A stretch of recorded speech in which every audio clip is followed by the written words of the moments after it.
There have been additional leaks from the White House indicating that when Donald Trump arrived to Singapore, he had decided that he wanted to meet with Kim Jong Un a day earlier than what was planned. And individuals like Sarah Huckabee Sanders had to sit him down and convince him that that was a terrible idea. They had to tell him, you should probably spend this extra day to prepare, which of course he had no interest in. But the only thing that did seem to convince him was that if they had met earlier than what was planned, then it wouldn't get as much media coverage, planned media coverage, than the original plan. And so then he finally caved and said, all right. But his response to them was initially, well, we're all here. Why can't we just do it today? I'm bored. Yeah. The child president is bored. And so if President Joffrey wants the summit, he wants it now. He wants it now. Why can't we do it now? Yeah. And they're like, Mr. President, we have to prepare. It's really important. Our diplomats have to prepare. These are negotiations. But remember, the knucklehead thinks, and he literally said, I'll know within the first minute of meeting him if we're going to have a deal. So, but if you think that way and you think diplomacy is irrelevant, facts are irrelevant, checking with your allies is irrelevant. He again surprised all of our allies by giving away the farm to Kim Jong Un in the negotiations. Then you think, yeah, why don't we just do it now? What are you guys preparing for? There's nothing to prepare. I'm just going to see how much of a tough guy he is. And if he's really strong, I'll give him everything. And if he's weak, I'll run him over. Well, it turns out he said afterwards, he's a great negotiator. He's great. I didn't know that. He's really smart. I mean, 1 out of 10,000 can take over from their dad and be a dictator.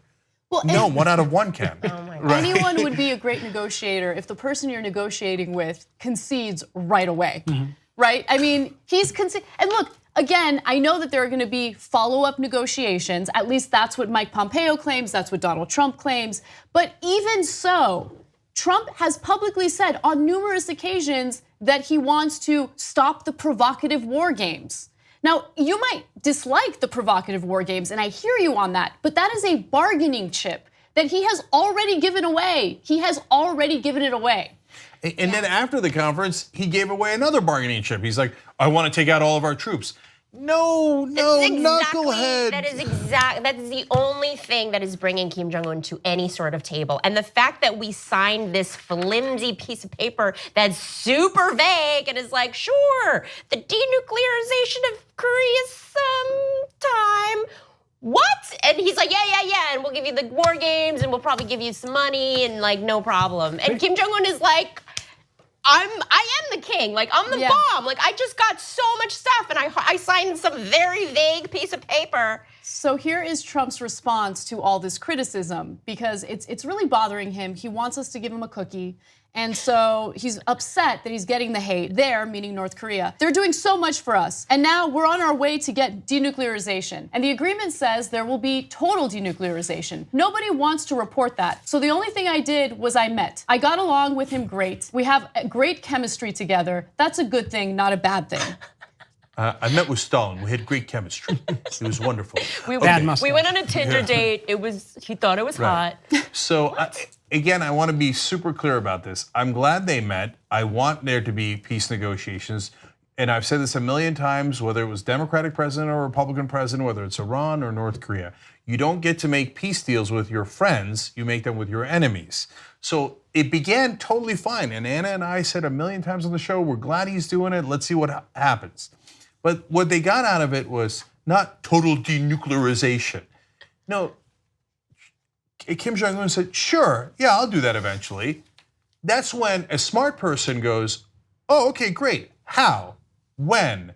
What are the details? Hey, I've got all these negotiators here. I've got all my allies here. So I know there are certain things you want, like you want us to stop doing joint military exercises. You want us to take troops out. I'm not going to do that. Unless you give me X, Y, Z. Exactly. But the idiot, worst negotiator in the world, Donald Trump comes in and goes, okay, oh, you said you're going to eventually do it. Great. Okay, then I'm going to stop joint military exercises. So you just gave him something real in return for nothing, right? Is he going to allow inspectors in to see if they have a nuclear program? No.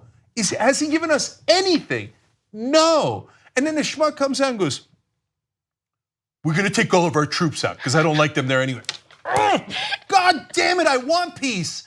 We all desperately want peace. We desperately don't want North Korea to have nuclear weapons. But in order to get that, you've got to actually do real negotiations. Yeah. I mean, look at what Anna said. To me, that was one of the most, and you know it with Trump, and it's not surprising, but it really is so painful. The only way they convinced him is not because they needed more preparation, etc. The only reason he waited to do it was they said, remember, if we do it on Monday, it'll be Sunday night and you won't get as good ratings on TV. He's like, oh, good point. Good point. I want the good ratings. Okay, we're going to wait. We're going to wait. It's a big reality show, and I just had the imagery of, you know how you do the monkey giving away the banana? Yeah. I just thought of Trump that way, because that's exactly what he did with his bargaining chip in this negotiation. I actually had the image of being on a first date, like being on a first Tinder date, and you're like, I'll show up at the lobster restaurant, and then you order like the salad, and then suddenly you're like, I'll do a threesome. You didn't get the lobster yet. Slow down. Get the Slow lobster your roll. Get the surf and turf before you agree to a threesome. Slow your lobster roll. It's especially when the Iran deal had these conditions. It had the inspectors. It had a timeline. They gave up uranium, and that was weak sauce. Yeah. But this, which is a handshake agreement, probably because Kim Jong Un said, you look great today, is great. That's more than enough. Yeah. And I'll say one last thing about what Anna said. Look, everybody thinks the Republicans think he's an alpha male. And within their context, he is. Because he bullies them, and then Lindsey Graham and Ted Cruz and all these guys come up and go, and they submit to him, right? But the minute that he runs up against anyone who's actually strong, he immediately goes, I take the troops out. I end the military exercises. He's not an alpha male. That's why Democrats, they drive me nuts. You have to outstrong him. If you did, he bows his head. He's a very simple, primitive person, okay? He's a knuckle dragger. He's a mouth breather. All you have to do is show him strength, and he will bow down. But they don't have the courage or the ability to do that. 2 easy ways to follow the Young Turks. One is hit the subscribe button down below. Then you're a TYT subscriber. And second is ring the bell. And when you do that on YouTube, you're notified of our videos.